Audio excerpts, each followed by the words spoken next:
नमस्कार। आज हम बीए पार्ट थर्ड के सेकंड पेपर इंट्रोड्यूसिंग सब सोशियोलॉजी पर डिस्कशन करेंगे। ये पेपर आपका समाजशास्त्र में जो डिफरेंट ब्रांचेस या शाखाएं जो ओवर द इयर्स शुरू हो गई या जैसे जैसे समाजशास्त्र में विकास हुआ तो समाजशास्त्र कई शाखाओं में बंट गया।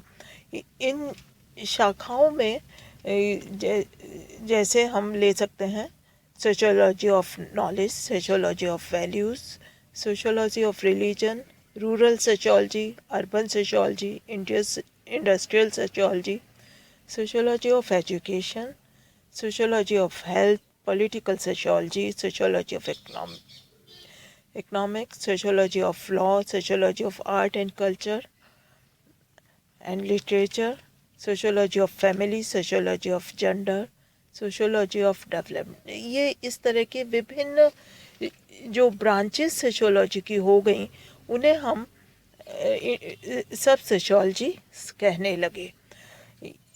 हम इस पेपर में समाजशास्त्र की 3 प्रमुख शाखाओं का अध्ययन करेंगे जो कि इस पेपर में 3 यूनिट्स में डिवाइड किया हुआ है। इसमें सबसे पहले जो जिस शाखा का हम अध्ययन करेंगे वो है नगरीय समाज का समाजशास्त्र, जिसे कि अर्बन सोशियोलॉजी कहा जाता है। मुख्य तौर से अर्बन सोशियोलॉजी अर्बन सेटिंग में व्यक्तियों और समूहों के आपसी संबंधों का अध्ययन करता है। यह नगरीकरण की प्रक्रिया से होने वाले परिवर्तनों व समस्याओं का मुख्य रूप से अध्ययन करता है।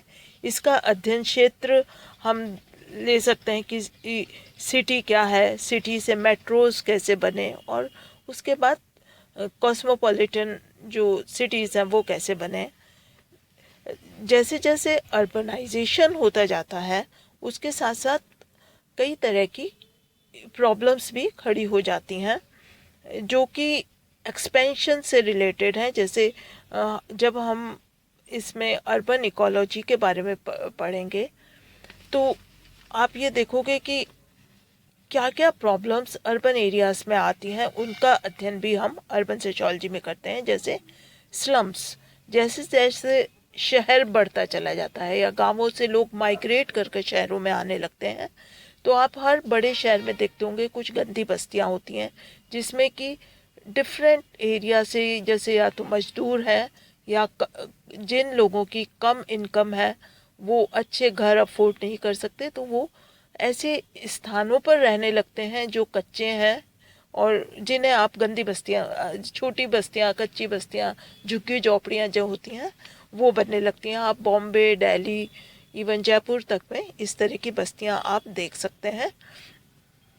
ये टेम्परेरीज हैं पर ये बहुत सालों से, जैसे धारावी बॉम्बे का है वो शायद वर्ल्ड की सबसे बड़ी गंदी बस्ती है। तो इनका अध्ययन, इनसे जुड़ी हुई प्रॉब्लम्स हम लोग अर्बन सोशियोलॉजी में करते हैं। उसके अलावा जब अर्बन एरियाज़ में पॉपुलेशन माइग्रेशन बहुत हो जाता है तो हम माइग्रेशन का भी अध्ययन करते हैं। इसके अलावा हम इसमें नगरवाद, अर्बनिज़म, माइग्रेशन, विचलन, जैसे जैसे पॉपुलेशन का migration urban areas, urban settings में होने लगता है तो उसके कारण कई तरह के समाज में विचलन आने लगते हैं जिन्हें हम डेविएंस कहते हैं, जो कि एक रूप से क्राइम का भी रूप ले लेता है बाद में। तो इसके विचलन के क्या कारण है इसका भी हम अध्ययन करते हैं। इसके अलावा हम जिस तरह के अर्बन सेटिंग्स में जो क्राइम बढ़ जाता है क्योंकि लोगों के रिलेशंस इनफॉर्मल हो जाते हैं, लोग एक दूसरे को नहीं जानते, कुछ लोगों की बहुत कम इनकम होती है तो ऐसे, और कुछ लोग, इसमें क्लास सिस्टम का भी हम अध्ययन करते हैं कि आपस में लोगों के किस तरह के रिलेशंस हैं। तो क्राइम्स भी बहुत बढ़ जाते हैं, इसमें वाइट कॉलर क्राइम्स हैं और आजकल तो अब साइबर क्राइम्स भी बहुत होने लगे हैं।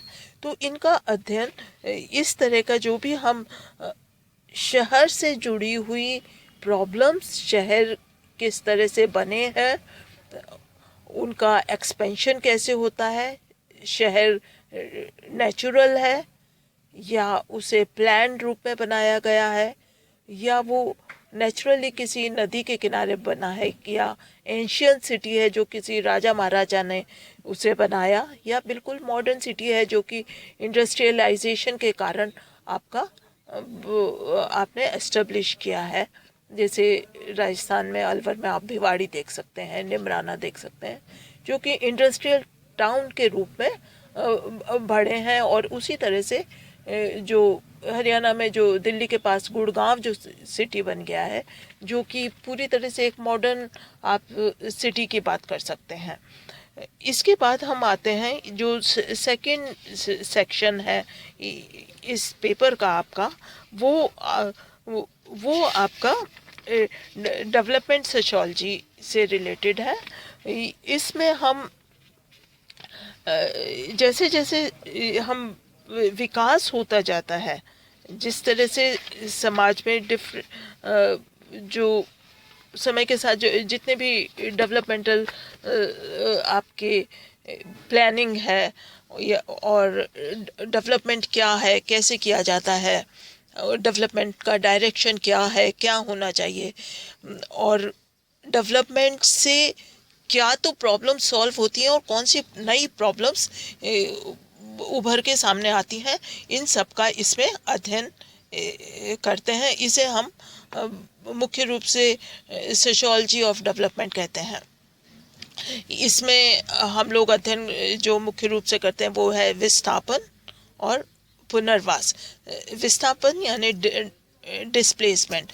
जब कोई भी डेवलपमेंट शुरू होता है तो उसके साथ साथ आपका डिस्प्लेसमेंट की भी प्रॉब्लम आती है। जैसे कि आपको शहर बढ़ाना है, शहर का एक्सपेंशन करना है, तो आप लैंड एक्वायर करने लगते हो जो कि खेती वाली हो सकती है या किसी और की हो सकती है, तो आप डिस्प्लेस कर रहे हो। आपको कोई डैम बनाना है तो वहाँ से आपको पॉपुलेशन को हटाना पड़ेगा। जैसे कि नर्मदा नदी के पास हुआ, उत्तराखंड में हुआ, तो अब आपको उनका पुनर्वास करना पड़ेगा, जिसे आप रिहेबिलिटेशन करते हो। जब और आपको लैंड का भी सेटलमेंट करना पड़ेगा कि जिसकी लैंड ली है उसे या तो दूसरी लैंड दो या उसका मुआवजा दो। तो इस तरह की बहुत सी प्रॉब्लम आ जाती है और कई बार तो इसके कारण आपको बहुत बड़ी जो जनसंख्या है उसे आपको एक जगह से दूसरी जगह करना पड़ता है। तो ये जो विस्थापन से क्या प्रॉब्लम्स आती हैं और उन्हें पुनर्वास करने में, और किसी नेचुरल कैलेमिटी से भी आपका डिस्प्लेसमेंट और रिहेबिलिटेशन हो सकता है। पर यहाँ पर जो विकास जनित कार्यों के कारण जो समस्याएं आती हैं उन पर ज़्यादा फोकस किया गया है। दूसरी चीज़ है, जैसे जैसे आपका अर्बनाइजेशन बढ़ेगा, विकास बढ़ेगा, तो उसके साथ साथ समाज में कई असमानताएं भी बढ़ने लगती हैं। वो पैसे को लेकर हो सकती है, आपको स्टेटस से लेकर हो सकती है, क्योंकि जैसे जैसे एजुकेशन भी अगर बढ़ती है, जो कि एक डेवलपमेंट का भाग है, तो आप नए तरह के जॉब मिलते हैं और तो उससे क्लास स्ट्रक्चर चेंज होगा, जॉब्स बढ़ेंगे, तो वाइट कॉलर जॉब्स में लोग ज़्यादा शिफ्ट होने लगते हैं। तो इससे समाज में जो क्लास सिस्टम को लेकर जो आपस में असमानताएं बढ़ती हैं, जो कि आप क्या चीज़ें एक जना यूज़ कर रहा है, लेबर है, और तो ये जो गैप बढ़ जाता है लोगों में, बहुत पैसे वाले, कम पैसे वाले, स्लम एरिया, तो इससे जो जनित जो समस्या है उसका अध्ययन हम डेवलपमेंटल सोशियोलॉजी ऑफ डेवलपमेंट में करते हैं। तीसरा जो सेक्शन है वो डील करता है सोशियोलॉजी ऑफ ग्लोबलाइजेशन से, वैश्वीकरण का समाजशास्त्र।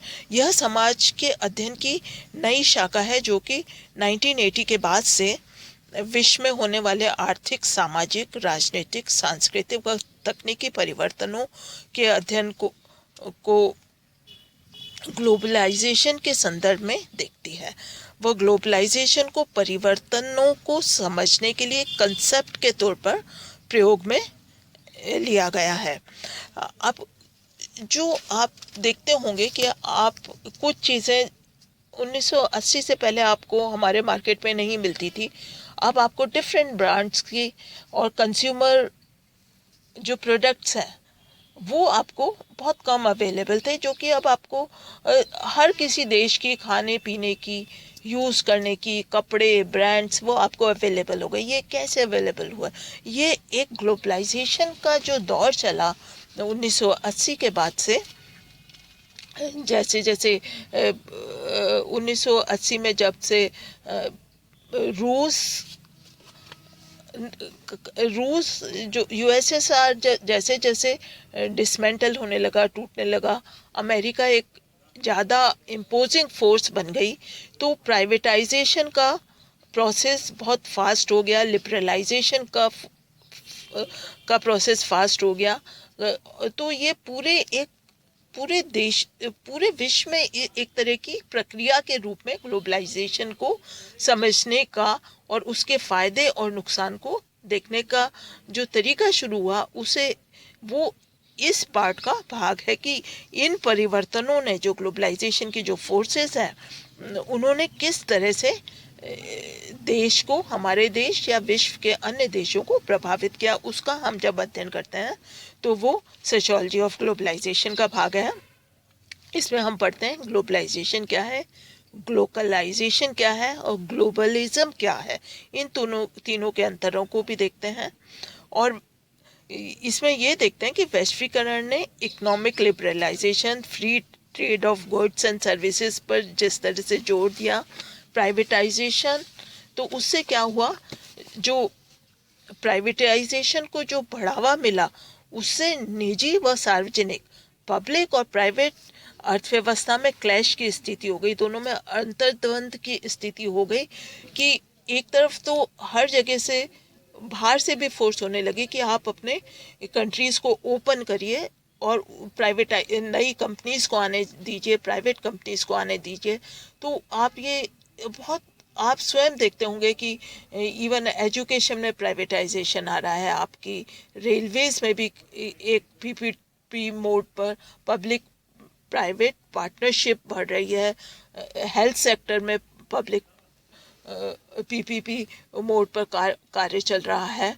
तो हर क्षेत्र में जिस तरह से प्राइवेटाइजेशन शुरू हो गया है, उससे जो सार्वजनिक जो पॉलिसीज़ हैं वो पीछे हुई हैं। तो जो इन दोनों में जिस तरह का कॉम्प्लिकेशन शुरू हुआ है, उसका अध्ययन भी करते हैं। वैश्वीकरण से एक जो दूसरी चीज़ जो संकट उत्पन्न हुआ वो है पर्यावरण के संकट। ये जो पर्यावरण के क्या जोखिम है उसका भी हम अध्ययन करते हैं।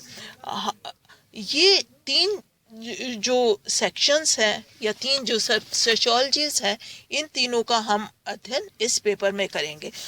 आज हम इतना ही करेंगे, नेक्स्ट में हम एक एक सेक्शन को लेकर बातचीत करेंगे। Thank you.